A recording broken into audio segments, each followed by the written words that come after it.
Welcome to episode 100. Today, we cross the milestone of doing 100 episodes on the business of fatherhood. Today, we are going to continue a two-part series that I started yesterday on finding purpose. And just to catch you up, hopefully yesterday you had a deeper look at fear. And if you haven't listened to yesterday's episode, go back and grab episode 99. Because today it's going to marry it together of how it works. So yesterday we talked about how fear shows up in your life. How fear is actually this thing that is holding you back from your greatest potential, from your greatest impact to really carve out your impact on this world, your family, and yourself. Fear is that identity. Now, laced with purpose, today we're going to add this word, curiosity. Curiosity is one of those things we all know about. We all probably had a curious mind growing up, but at some point, either a teacher or a parent, someone probably came in your life and told you to stop being curious, stop asking questions about how the world works. Now, if you're a dad, you know that kids love asking questions. That's their curiosity at work. Now, why is this important when it comes to finding purpose?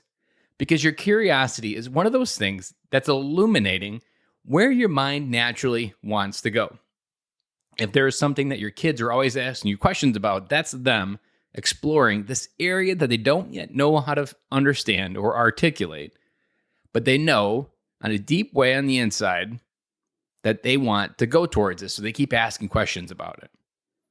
Now let's fast forward this into adulthood. There's probably books that you walk by where you get recommended and your curiosity is like, that looks like a great book. Or same thing with podcasts. Oh man, that looks like a great podcast. Or another example is I would love to learn more about woodworking. I would love to learn more about art. I would love to learn more about professional sports. Whatever it may be, whatever your inherent curiosity at the core basis of what would I love learning more about today? That question is essentially your curiosity in play. Now, depending on how old you are listening to this podcast, that might be a hard question because maybe you haven't stretched your curiosity in a long time to really get those juices flowing, to really get those purpose feelings going to the point where your curiosity could actually take you somewhere. But I just want to kind of let that sit. What is something that you really love learning about that you wish you had time to do more of? Because here's why this is important. Early on, someone asked me, what's your purpose? And as I alluded to yesterday, it was a cursed question for me. I had no idea. It was almost like this existential crisis that I had in my head.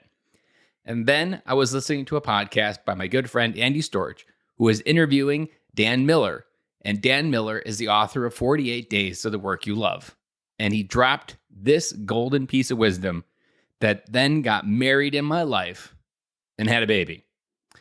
Because curiosity, as he put it, is the breadcrumbs to your purpose and passion. I want to say that one more time. Curiosity is the breadcrumbs to your purpose and passion. Now, we've got curiosity. Hopefully, I laid out a pretty simple definition for you to explore that intellectual thought. And now, I want to kind of bring them together. So, whatever you like learning about is your natural kind of tendency of where a greater purpose might be fulfilled. Now, if you lace it with what scares you, you now have this compass. You now have this compass to kind of really ask, where's my curiosity going to take me? And truly, where am I meant to go in life? Because if you lace it with fear, almost fear of learning and following your curiosity on a road is another way to say it, that will be the thing that truly starts to change it. Because when you lace your curiosity with your fear, you have this bearing that'll take you somewhere. You have those coordinates that's going to reveal something that you probably don't even know how to articulate yet. And you haven't even probably met the person that's going to change your life in that direction yet. But knowing where you're interested in learning about and what truly scares you, if you combine those two things, do that on a consistent basis, you will find your purpose. You will find how to explain your passion. You will know on a more deeper level what gets you juiced up and excited for life. Because it's those two things, fear and curiosity. I often explain them as a two-edged sword. If you use both edges of those swords, you can cut through anything that life gives you, because those two things will give you the direction you need to keep going. And even when there's fog, even when you can't see where you're going, you still have a bearing. You still have your compass to give you that direction. Those two words, fear and curiosity, have led me to where I am today. Curiosity is one of those things I often joke about, that I'm actually probably drunk on curiosity. Because if you were to look at my resume, you would not see a common thread. You would see a man extremely curious about where he fits into the world. And each time I did that, I was learning a little bit more about myself.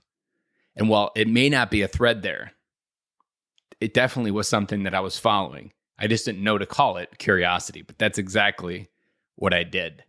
So again, finding purpose, look at your fear, what truly scares you, lace it with what you're truly curious about learning more about, have a baby with it, and start following that direction. This is how you will find your purpose. And I'll be back again with you guys on Monday.